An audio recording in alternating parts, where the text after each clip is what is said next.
good evening. Welcome to Unsung Heroes, which, if you're here with us, I'm sure you are one too.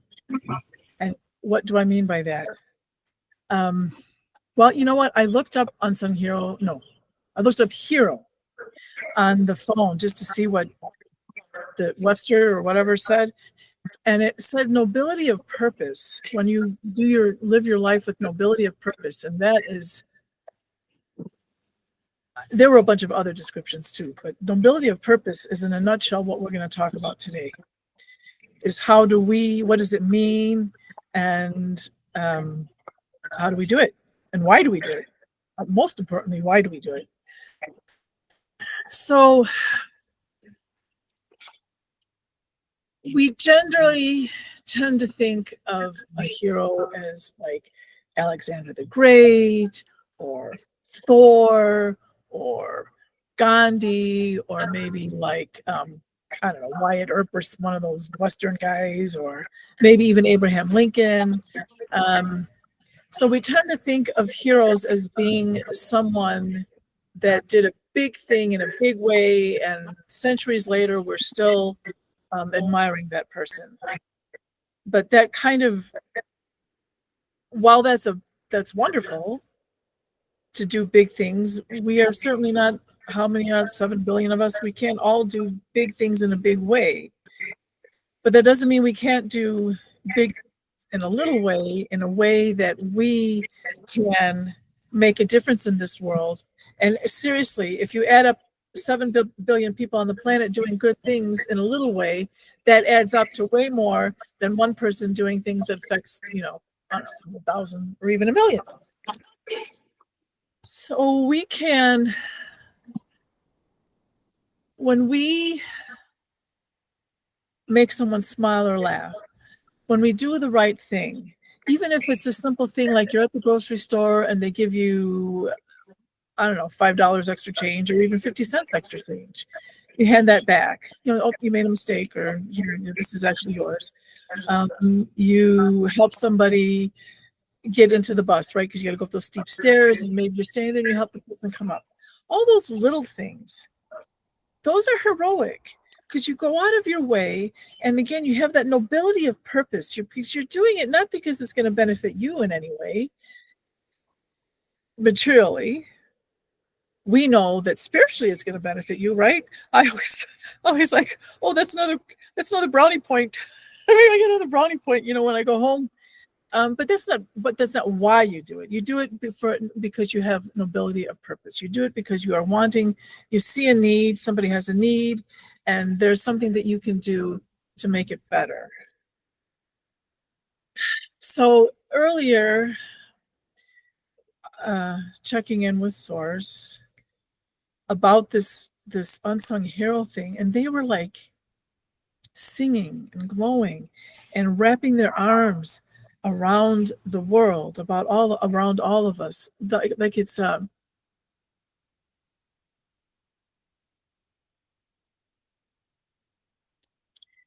the vibration, that the energy, that those actions, those acts, those deeds create, like, makes them sing.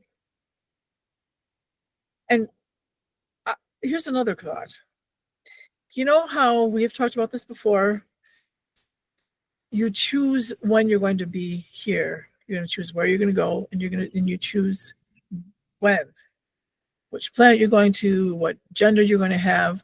But really importantly is what period of time, of earthly time, as we see it here, what era, what century we're going to participate.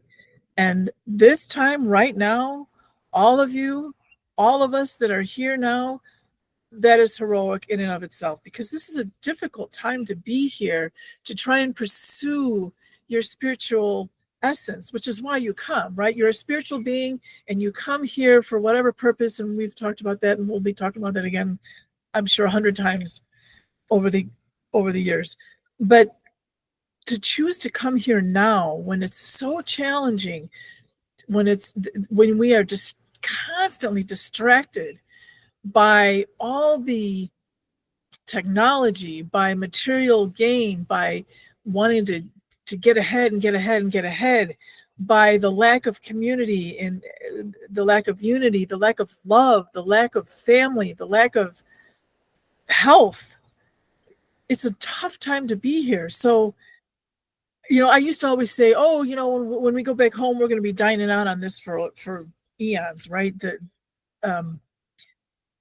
when we get back home, our family and friends are going to be like, oh my gosh, how was it? How did you manage that? How did you survive that? But now I expanding on that, it's heroic. It's not only that it's interesting and exciting, but it's actually heroic to choose to come here at this time, to take that hit. I mean, it's such a big hit to come here right now. So all those little things that we talked about, and you all know what they are: making someone smile, going out of your way to drive to pick somebody up from somewhere because, they got a flat tire, to go and visit an ailing elderly friend, as somebody just did. All those things that we do that raise the vibration of ourselves and others, and we do out of the goodness of our heart, are heroic. But beyond that, and bigger than that, those of you watching us here on Whispers of the Soul have the desire, at the very least, and if not, have already implemented many actions along this journey, but you're remembering that you're a spiritual being and wanting to behave that way. So you're praying, you've given up alcohol and drugs, you're acting, you're going beyond what most people that we are accustomed to in our world are doing. You're doing those things, you're smudging and having good food and good conversation and really trying to do things. And you're doing it usually in the privacy of your own home. It's not even helping somebody on the bus, because then that person on the bus knows you're doing it. But when you're at home and you're saying your prayers and you are doing always centering your mind and grounding with the earth and doing all these things privately, you're doing the work. And this term came to us during butterfly retreat. Is a I hated to interrupt. Okay, so sorry. All right, I'll get you 1 second. Let me just finish the sentence. The butterfly retreat is something that we do, and after a very powerful spiritual journey we all took together, the concourse was like, oh, you're unsung heroes. And that really is powerful. So we got to get t-shirts to say we're unsung heroes. And one of these days I'll still do it. Those things that you do are so powerful. And we have to remember to never to feel alone in that, to feel lost in that, because Creator, if you touch base with Creator, always, that's your first step, and you're connected always. Okay, Wendi, did you have a question or something? No, Shannon just had an example of what you were talking about. Okay. Where she was being an earth angel, and she was eating at a dedicated gluten-free Mexican restaurant in LaGrange, and she had just sat down to eat, and there was a gentleman trying to pay with cash, only they don't take cash because of cross-contamination. So she went and paid for his meal, and then he gave her the cash. And then she found out that he had come to LaGrange from Crystal Lake because this restaurant used to be nearby his house, and he wanted to share the experience with his daughter. Oh, so it was like a round robin of connection. The restaurant and Shannon and the man and his father. So he's trying to treat his father. She's treating him. Yeah. How beautiful that is. And do you want to say anything about how that felt? To be in that moment? Yeah, I'm unmuting myself. it felt really good to be able to help him, and it just something in my mind is like, just offer this to him, and of course I didn't know when I offered it that drove all the way from Crystal Lake. And I just knew he was trying to pay. I could see he had the cash out, and I felt bad for him, but I had no idea how far he would have had to go home. He wouldn't have been able to do this with his daughter, because that's like at least an hour drive. I mean, it's far. So I felt good to be able to help him, and it was just a small thing on my part. I wasn't out any money. He paid me. Beautiful. It does feel good to do good things, to do uplifting things. And sometimes it feels like I feel so good doing it. Like, again, when I'm working with a client, especially when there's some relief, when we have a shift in the joy, and the tears are, I mean, I am in tears and I am so uplifted, and I'm like, I'm like addicted to doing it. I'm addicted to helping people. And so I'm like, am I addicted to it because it feels so good? Or is it because I really want and appreciate being able to help others?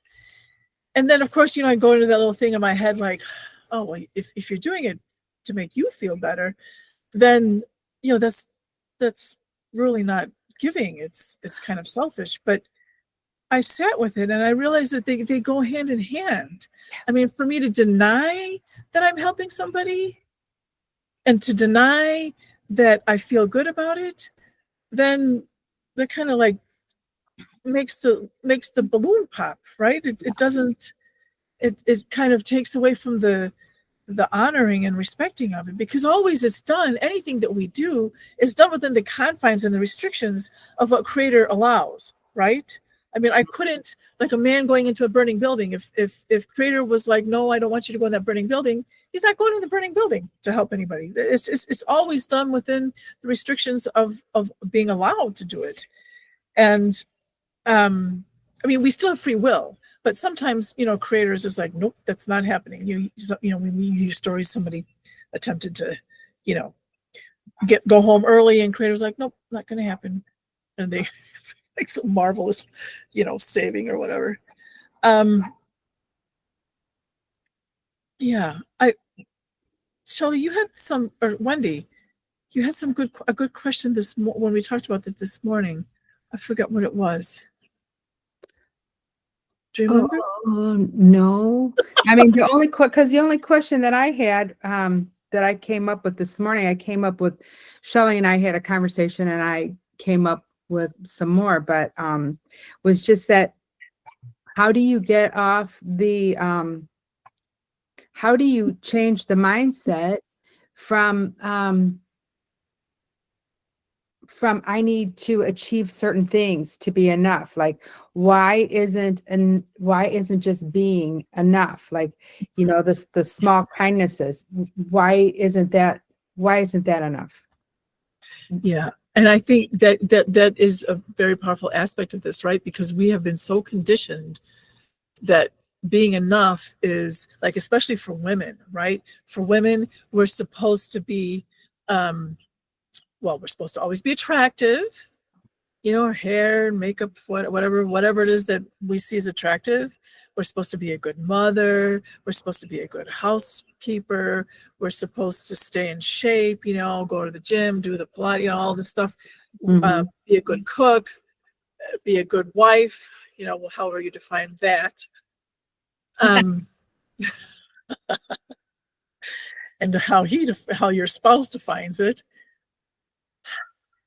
And we see these examples, right? We see these examples of these women. I mean, in my life, I've seen like, I'm a homeschooling mom, and I'm cooking, and I'm gardening, and I'm this, and I'm that, and I, this is about as good as it gets for me.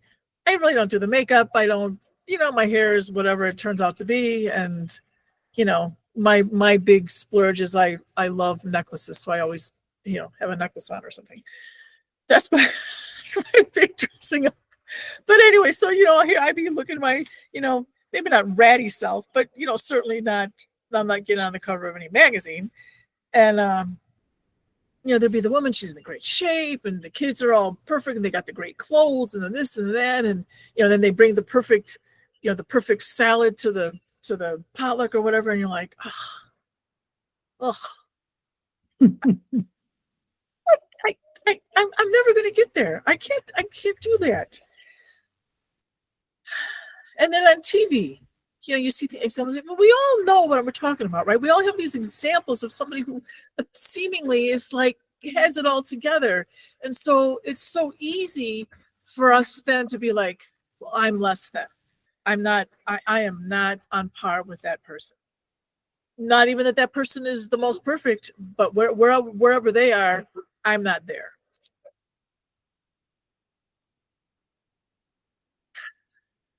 But that is looking outside. That is looking at someone else rather than sitting with myself and going, okay, this is who I am. And am I being the best that I can be? And do I necessarily want to do my hair and put on makeup? I don't. I choose not to. I don't want to spend the time. I mean, I'll put my little hair clippy on or whatever. So that doesn't mean that somebody else doing it is a good or a bad thing. It means that for myself, my best is feeling comfortable. I want to feel comfortable. I don't like to have things on my nails. I don't want to have that. I don't want to have, the perfect nails. I don't want to do all that stuff. It's just not comfortable for me. And it's not how I feel at home. Or like, I used to always wear contacts because I didn't want to wear glasses. Because I felt like I looked dumpy, or I don't know. I didn't appreciate how I looked with glasses on. So for decades, I wore contact lenses. But over the years, I don't know if it was the contact lenses change. I think it was the oil, the liquidy that you put on the contact lenses. It made me grumpy. Like I'd be out, and I'd be like, "Oh, good, I have my contact lenses on. I can see. I can tell if somebody's waving to me or looking at me, and I can respond. I'm like not being the social dork that I usually am, and not catching any cues." But I'm in a bad mood. So that's it. I'm done. I don't wear the contacts anymore, and I feel so much better. And actually, my eyes have improved now that I don't wear the contacts, and I only wear the glasses basically for driving because the law says I have to. I feel better, and I feel like I can interact with people better.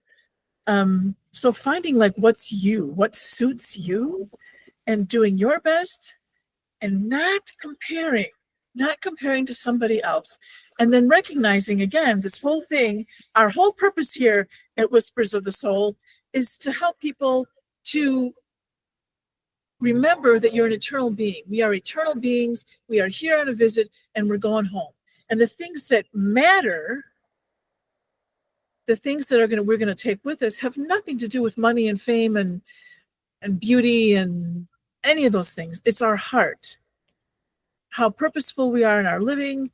Are we driving from our heart? Are we driving from envy and keeping up with the Joneses, or what other people think we need to do? Even our family. Sometimes our family has these things that they want. Our son's going to be a doctor because Dad was a doctor and Grandpa was a doctor. Got to be a doctor. Well, if that son wants to be a doctor, yay. But if he doesn't want to be a doctor and becomes a doctor because that's what his family wanted, then he's not living for himself out of his own heart. I had somebody, a client, they wanted me to check on, they were having issues. They made a lot of money, and then the dynamics of that field changed, and then they weren't, and then so the question was like, anyway. So Source was like, that person, tell him he needs to find what his heart wants and pursue that, and not think about how much money he's going to make. And he just wouldn't do it. He was so stuck on, I have to go back to making this much money. I'm accustomed to this lifestyle. My friends make this kind of money. I need to go back to this lifestyle. And I'm like, but that's not the issue. And the reason you were brought out of that lifestyle or out of that kind of salary is because you weren't following your heart. You weren't following who you truly need to be. And that's been now 5 to 10 years, 7, 10. It's been a while. And from what I can see, they are not anywhere closer to following that, which is really a shame, to spend time on not being you or doing what drives you. That was a long answer. Yeah, but I think that's pretty common. I mean, or it's been common, to live up to other people's expectations. We have a comment here that says, I hear you when you say feel good doing good things. I've reflected on the actions or deeds I do. I believe the feeling that stands out is guilt when I have not helped another. I cannot remember feeling good recently if and when I help another, if that makes sense. I relate to that so much. Can you talk about what is that spiritually guilt? Like, it feels like we can't do enough for everyone who we come across in the day, the loved ones and friends in our lives. What is guilt spiritually, and how do we counteract that to live a soul-led life? What is guilt spiritually? Whew, what a question that is. Am I being asked that, Shelly? No, we're asking Kaaren to ask her spiritual team. Sorry. Oh, no, that's what she does.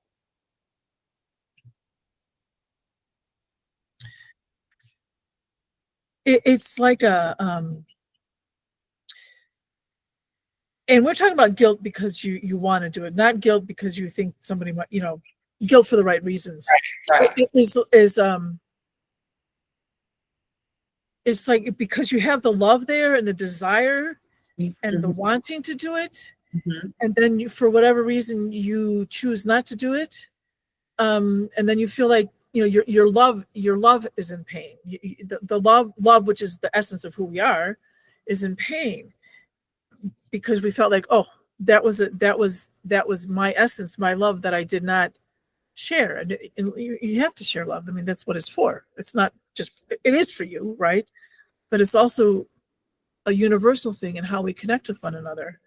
And so you feel like, oh, I had an opportunity. We have to remember to have balance, though. And sometimes, okay, so if you wanted to help the person, you weren't able to logistically, sometimes maybe that was because helping that person wasn't the best thing for that person, right? Sometimes you don't help them or aren't able to help them because by helping them, you are in some way stunting their growth pattern, right? Sometimes we help in ways that aren't always, we have the right intentions, but it doesn't always have the right outcome. So sometimes, the universe will just like make your car go left and you want to go right because that's just not the right thing. Sometimes you're out of time, right? And you're thinking, oh, if I stop and help this person, I have to go pick up somebody or whatever. We have things that get in the way, or maybe we just don't have $100 to buy that person the new oven or whatever that they need. We aren't able to. And again, maybe there's a reason for that. So for me to feel guilty because I didn't have the extra money to help somebody buy a stove or whatever, is a disservice not only to myself but to that person, because I have the desire to help them, and maybe if I have the time, then I go to restore or something with them or someplace that they can get a used oven, maybe help them to find a good oven. But for me to feel bad that I don't have the money or the time or whatever it is that the issue is that got in the way, is you're dishonoring your own self, because you have to take care of yourself. If you give all your money away and don't have a place to live, then who did you serve? Now you're the one that people have to help. What do you mean don't acknowledge it? Don't acknowledge what? The comment was helping is second nature. So if I don't acknowledge it at that time, if at all, and I'm just trying to clarify before I say anything. I'm not understanding the question. I'm sorry. Me either. So let me get it clarified. Okay. Shelly, did you want to go on? Is that good? Or no, Allison, does that address your question about guilt, or Yeah, I like how you phrase it in the comments. Not helping can be a missed opportunity sometimes if we don't act on that feeling of love. Mm-hmm. But also carrying guilt, you know, about that missed opportunity. You're saying it doesn't really serve a higher purpose to carry that guilt. Right. But sometimes guilt Go ahead. sometimes shame and guilt Mm-hmm. can be debilitating, but sometimes they can be instructive. Sometimes that's what leads you the next time you're in that situation to act. You know, you remember how you felt the last time you didn't take advantage of that opportunity to help, and you then, okay, I'm not gonna do that again. But that's if you were able to do it and chose not to do it. Truth, exactly. I understood we were talking about it, that there was an opportunity and for whatever reason you weren't able to act on it, and then we feel guilty about it. So if you didn't do it because you just, you didn't want to break a nail, being facetious, that's a little different, right? So in that case, yes, if you felt bad about not doing it, even though you could have, and chose not to, that is a very, it depends again. So it depends on the nobility of your purpose. Remember that we started with the nobility of purpose.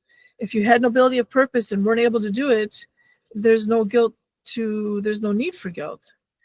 If you didn't have nobility of purpose and you didn't, and for that reason did not do the action, and then you grew a little bit and recognized, oh, that was a beautiful opportunity. And then next time, and I'm still not liking the guilt, because at the time that you didn't do it, because you were not in that place, and the next time it shows up, in between there you grew, right? The first time it showed up, you didn't want to do it for whatever reason. It shows up again, and now you do want to do it. To go back to this person and have guilt to this and shame on this person, and the person, and I'm talking about you, because you're not the same person today as you were yesterday, or a week ago, or a month ago, or a year ago. So when the next opportunity comes and you then do it, appreciate your own growth. And oh, that really felt good to do it. At that time, I wasn't ready to do it. I wasn't in a place where I understood that, or where I recognized how wonderful that would be for myself and for that person, or whatever the issue was. But you grew in the meantime, and so now you can embrace it. And that saying, that thing, at any given situation, at any time in our lives, you do the best you can with the tools that you have. Mm-hmm. If you don't have that specific tool in your toolbox, you have to use the tools that you have. You only can use the tools that you have. And that's why we grow. We continue growing and expanding our tool list, and maybe trading in the cheapo $2 hammer for maybe a $10 hammer, because it's a better hammer and it does the job better. But if I only have a $2 hammer, that's the one I have to use. That leads me to a question that's kind of off topic, which is, Wait. Before we go off topic, can I go back and address the clarification from the comment? Yes, of course, please. Okay. So she said, helping is second nature, so I don't acknowledge it at that time, if at all. So I said, what don't you acknowledge? And she said, I don't acknowledge the good feeling because it's expected or should be expected. The good feeling is expected? Yes. or know that the behavior of Oh, the helping. behavior. Yeah. Okay. Yes. Oh, okay. I think this is a woman thing. I really do. It's like, yes, of course, that's how you should be. So you. Oh, okay. So you don't appreciate the good feeling or allow the good feeling because in your head you're telling yourself, "Well, that's what I'm supposed to do." So it's not a. Is that what we're saying? Yeah. Is that it? Yeah. After you said that, I thought that makes more sense. Yeah. I think that may be it. And I relate to that a lot. I think a lot of women could relate to that. Yes. Allison says, yes, that's it. Yeah. Well, that's what you should have done. Yeah. Right? Yeah. And that has to do with the divine feminine, not so much as being women, because there are plenty of men who are the same. There are plenty of men that have the same. Can you So speak? it's the feminine, it's the divine feminine, which women tend to be more tapped into. And of course, we have a history of serving the men. We're getting out of it. A little.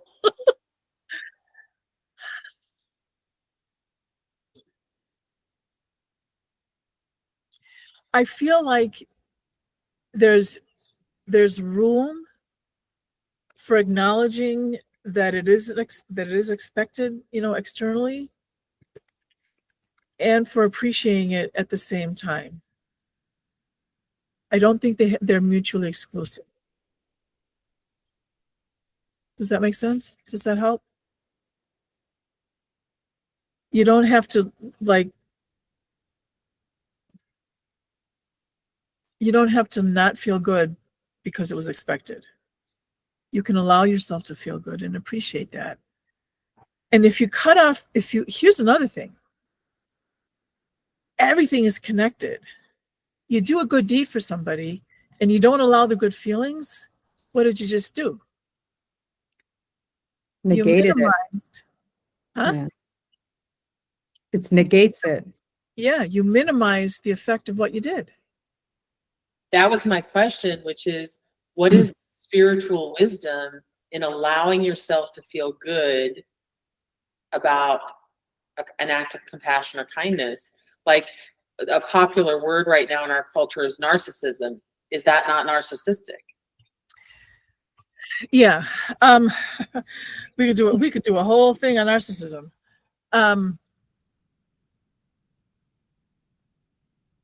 Okay. I actually had this conversation with my granddaughter this morning. She was talking about how when she grows up, she wants to be the best person in the whole world. And I'm like, well, that's a big ask. I said, well, if you can be the best you that you can be, that's marvelous. No, she insisted she wants to be the best person in the whole world. She wants to help everybody and da da da.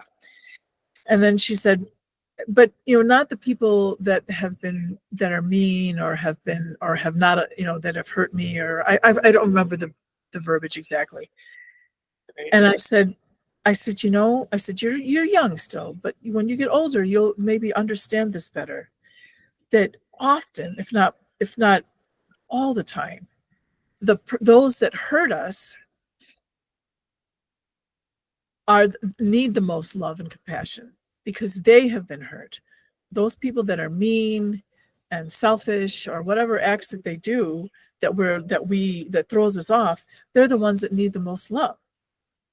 So getting back to, if you're a narcissist and that word gets thrown around so much, and we forget that person with narcissistic behaviors needs love, has been through traumas, unresolved traumas, maybe trying to find their way back. A lot of people who exhibit that, they despair. They think they can't ever get over it. They if they recognize that they have it, but they feel within themselves that they can't get over it, that there's no hope for them, which is really sad. And so, but it's not true. There, of course, there are always exceptions to any rule, but that doesn't mean that they can't be helped. And for us to think that we're narcissistic, if you think that you're narcissistic, if you think that your behavior is narcissistic, if you have that understanding, like, oh, maybe I feel good because I'm narcissistic, then you're not. Because if you were truly narcissistic, you would never even have that thought of, oh, I'm being narcissistic, that being good, of that good energy, because you would be thinking only about yourself. And if you're only thinking about yourself, then if you do something nice for somebody, well, will you? If you do something nice for somebody, you're doing it for your own benefit, right? Because you're thinking there's something I'm going to get out of it. Then it's not the types of acts, the heroic, unsung heroic acts that we've been talking about. It's not that. So for you to feel good, or to think that you feeling good is narcissistic is like missing the boat altogether. Okay, I have a question I'm really curious about then. So I'm at a stoplight. Hello. I've got a lunch packed for my grandson, and a gentleman is standing in 100-degree heat asking for food. And I'm like, I need to give my grandson's lunch to him. There are many reasons I could do that. I could do that because I feel guilty, right? I have food, I'm in air conditioning, I feel guilty. I could do that because I feel love for him. That could be me. This poor, this man, I love him, I'm going to share this food with him. I could do it out of pity. I could do it out of altruism. Like, oh, I'm a good person, I'm giving this food to this man. What is the difference spiritually? Can you tell us in the spiritual realm, what is you're doing a good act, but what is the result of that act based on the different intentions? If you're truly altruistic, if you're truly doing it out of love, and all of those things that you mentioned, all of those scenarios, it could be this, it could be this, it could be all of them. It could be all of them. It has the same effect? The effect is no, that's not what I'm saying. I'm saying all of those things could be going on within yourself. Yes. You could be doing it for multiple reasons. But the bottom line is if it's coming out of your heart. And this is the thing about knowing oneself.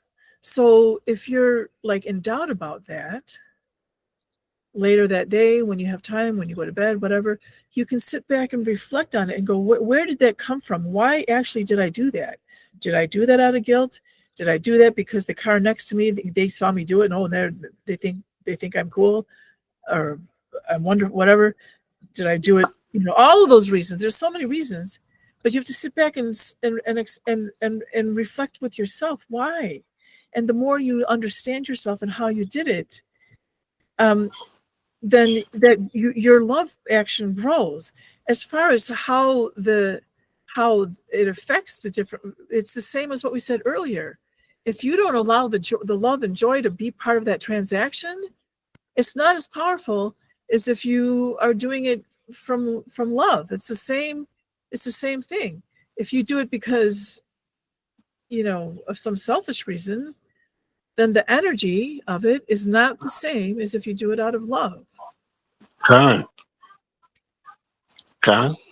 Yes, could you, honey? Go ahead. I'm listening. Wendi, could you text it? You have a question? I have a little addition to that, is that in our life, as we grow, we're supposed to mature in a lot of ways, and everything that we feel visionary or even to imagine becomes our experience, and how we navigate that and how we're taught to navigate that. Many of us have not been taught how to do many things in this realm to make us better people.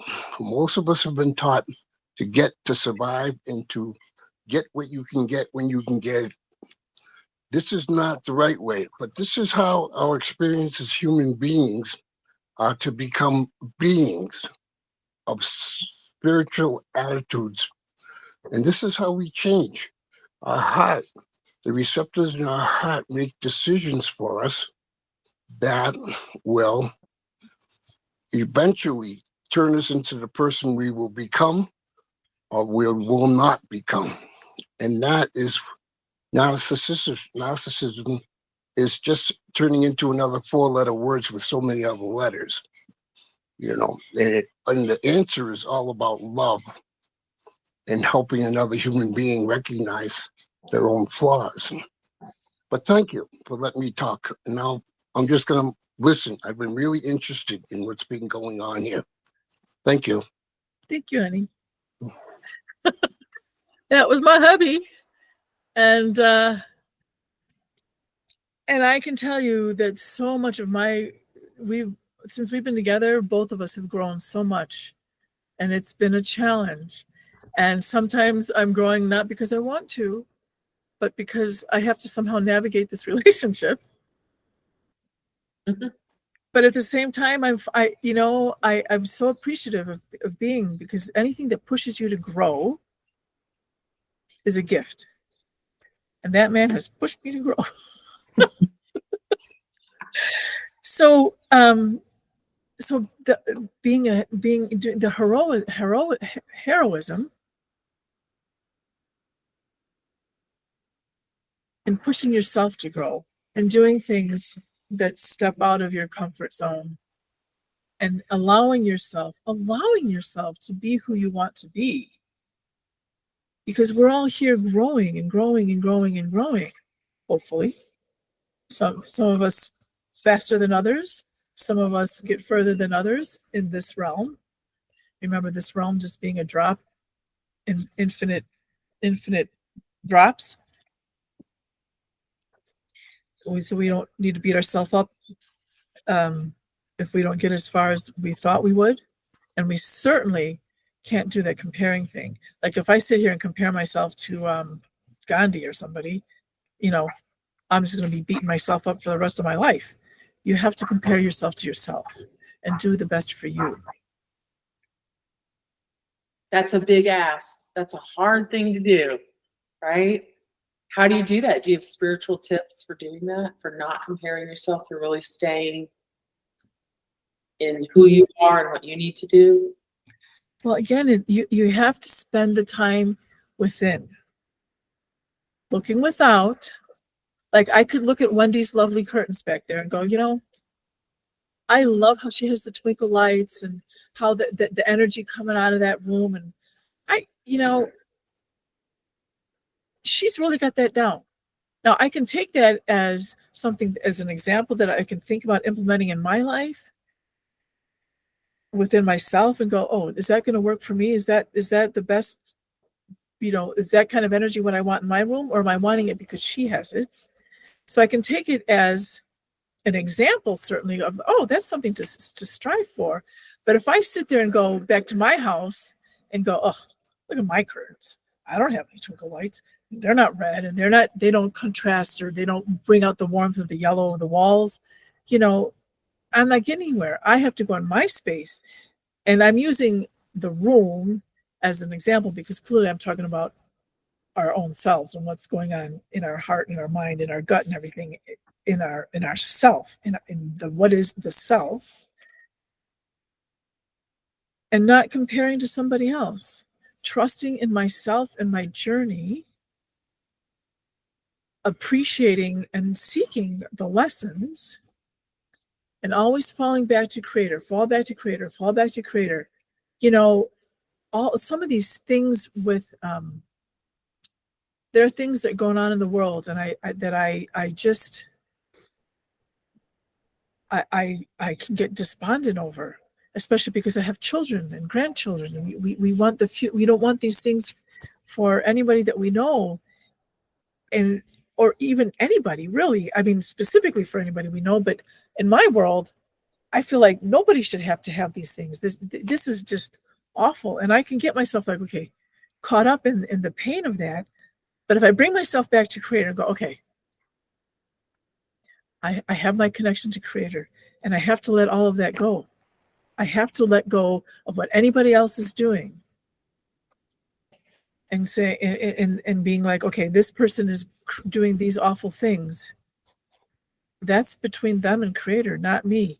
I can do what I can to help anybody, whether it's the perpetrator or the victim, whether the victim being the earth, or even like a worm. Like if I go down the street and after it's raining, the worms come out, I look around, try to find a stick or something that I can pick them up and put them back in the grass. It's not their fault it rained. You try little ways to do things, but I can't stop the rain. I can't be like, oh, well, the rain is going to, I don't want it to rain anymore because I'm tired of picking up the worms. If a worm is in your path, you do what you can to help it, and then recognize that the rain has its own thing. The rain has a purpose. Everything has a purpose. And I can't drive that. I'm not in control of that. I can just keep on doing the best that I can do and not compare myself to others, look inside myself and rely on my creation my connection to Creator. How can I strengthen that? Because the more connected I am, the more deeper I'm trusting the whole process, the process that I'm going through, and the process that this world is going through, and the process that the universe is going through. Then I don't have to worry about anybody else, and I don't have to compare. I have to trust. Does that make sense? Yes. It's beautiful. It makes a lot of sense. And something that comes up, a question, I feel like for many of us in our generation, we were all raised, you are talking about something that is counter to everything in our culture, right? The messages we receive in this culture. And it's even more profound for the youth of today, the children of today. They're growing up in a culture that's just sending really dangerous, poisonous messages about with social media, you know, and this self, and if you didn't post it, it didn't happen, and you need to appear a certain way. Does Source have any advice for us in how we help these next generations who are inundated and buried in this, even more than we were? The first thing they is looking to the elders, you know, which it turns out we're pretty close to. It's not only because we have experienced life in a way that they haven't. We grew up without all that stuff, you know, without, I didn't have a TV growing up, but I didn't have video games, and, you know, we didn't have cell phones. We didn't have, there's so many things that our world was different. We had more connection with nature and with neighbors. You know, you could go outside and play, knock on the neighbor's door. Hey, let's go, you know, can Joey come out and play? Whatever. We could do things differently. So we have an understanding. And then embracing the elders. And that is something that certainly United States culture has let go of, right? We don't honor our elders at all. And tribal cultures do. And which means that every culture across the globe, which has been tribal at some point or another, all of us come from people that recognized the wisdom and the understanding and from elders. And if you think about in a simple way, how grandchildren, that grandparent-grandchild relationship, how powerful that is, because the child innately knows that there's something there, right? There's all that love there, but they really appreciate what comes from their elders in a way that the generation in between often is caught up in, you know, the home and paying for the bills and something that the elders have more other things that they can share with them. I mean, yeah, we all have things that we can share with each other. And now how we get the young ones to look to their elders for knowledge and support and understanding, that's another question. That's the first answer, but how do we get them to do that?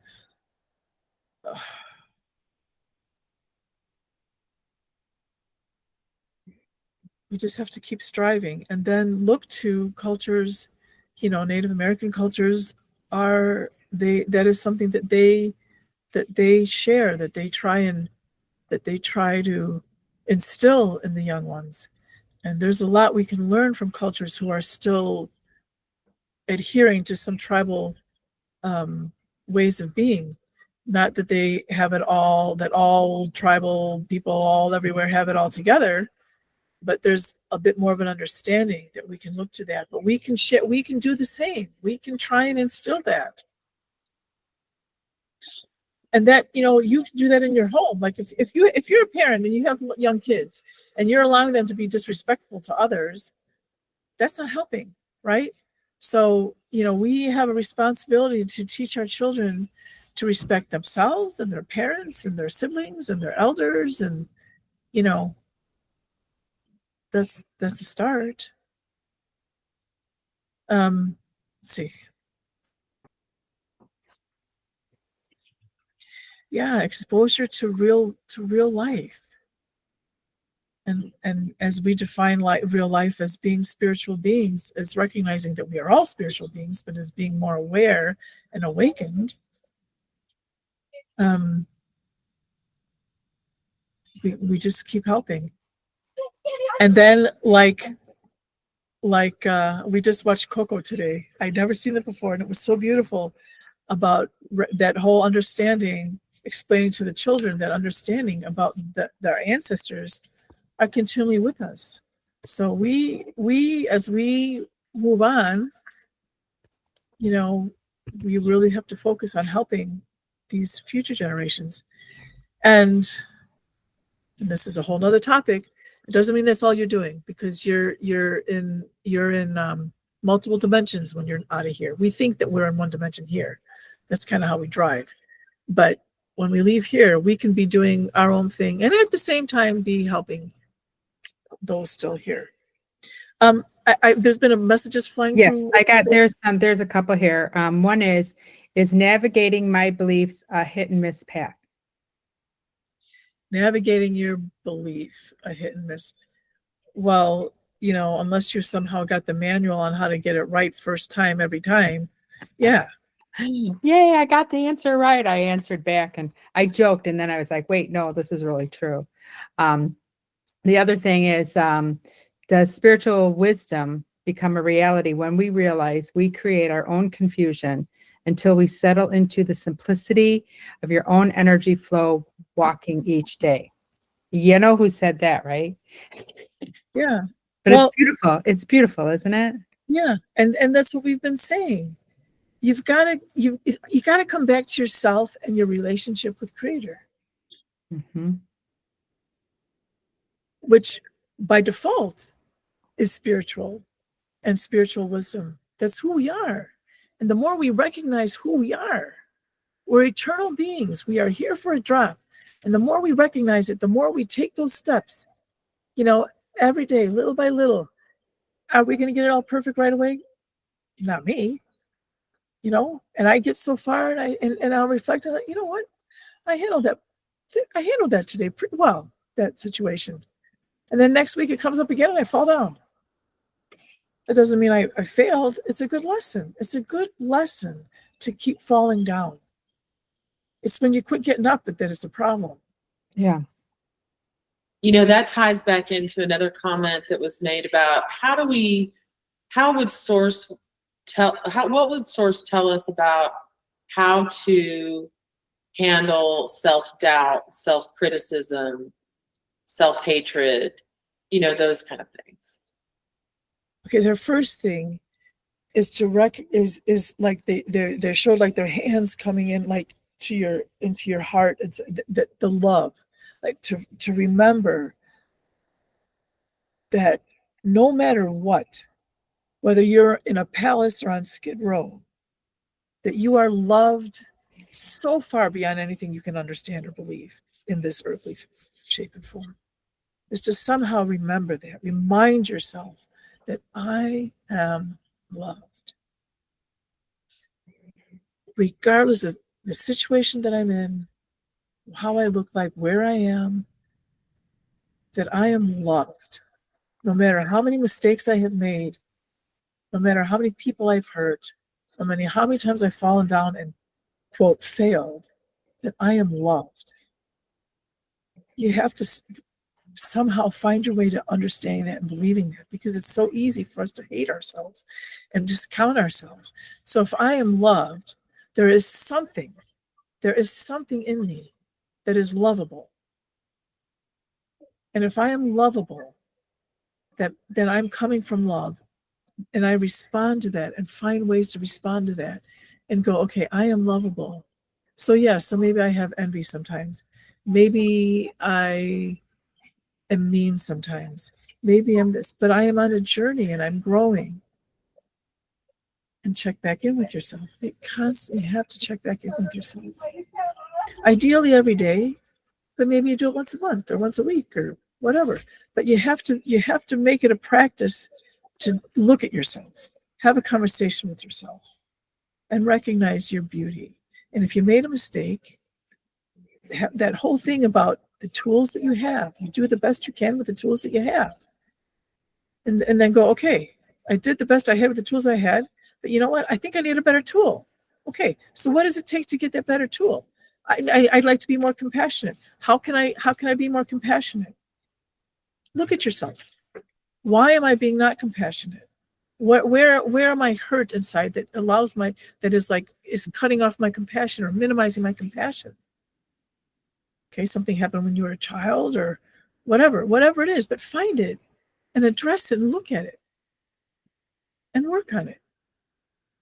And then you'll develop that muscle. Okay, so next week, maybe you'll be a tiny bit more compassionate, and maybe from there a little bit more and a little more.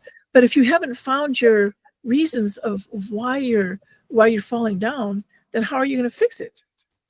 If you got a leak in your roof, you can't just like run and put tape all over the place. You got to figure out where the leak is coming from. Why do you have a leak? And work from there. So we always close before healing with you telling us what is the most important message from this session today, Source.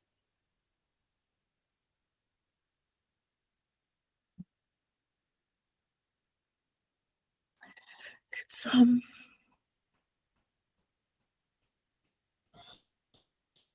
don't know how to. I mean, I can say it in words, but I don't know how to get the feeling across. But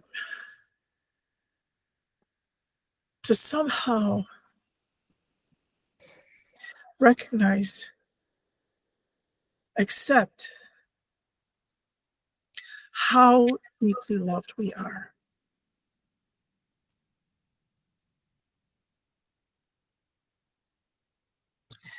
And I don't know about you guys, but that's been a hard one for me. And I'm still working on it. I've made progress, surely. I know I have.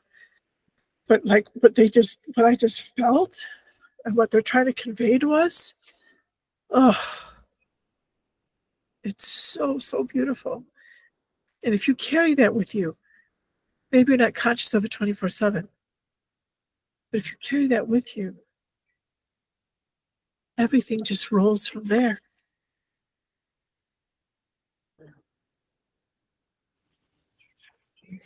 Before we do the healing, can I read the last comment that came in?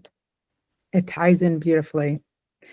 As many hues of love there are, spiritual dependency opens the portals within us that creates God, or rather, God-like behaviors for others to witness the light within each of us.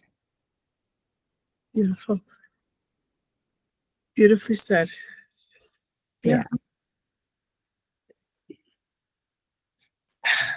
I knew I was going to need a tissue today. Thank goodness I listened for the tissue. Okay. If is it, anybody else have anything they want to share about what they're walking away with? Otherwise, we.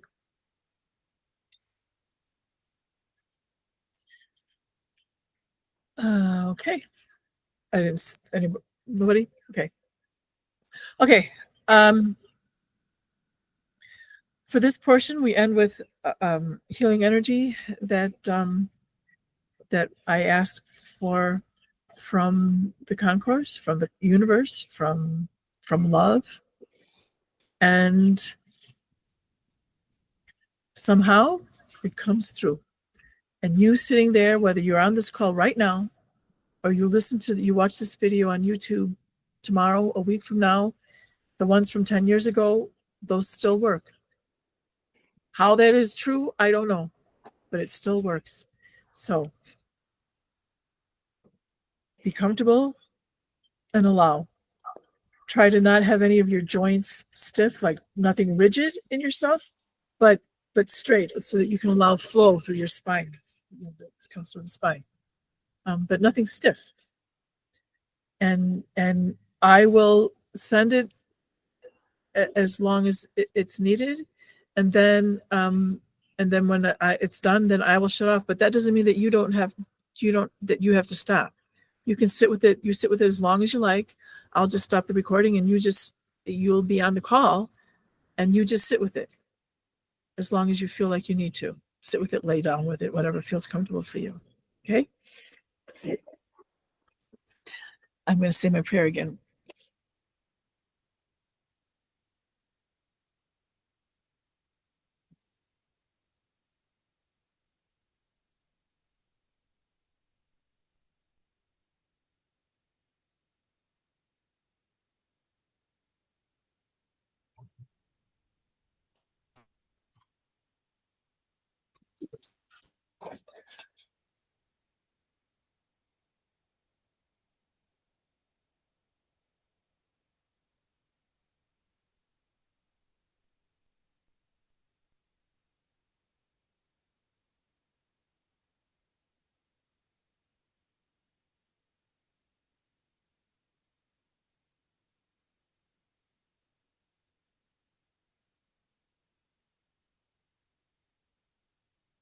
Someone has some agitation pulsing like here. Breathe with it. It's all good. Allow.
They're like filling up cups, like they're filling up that cup of love for yourself. They're showing that. Maybe have that image for yourself in your body, a large container, and let them fill it up. Allow the feeling.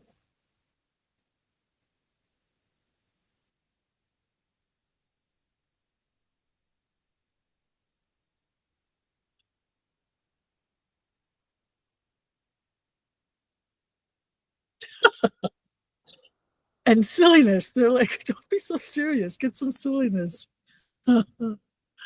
Yeah.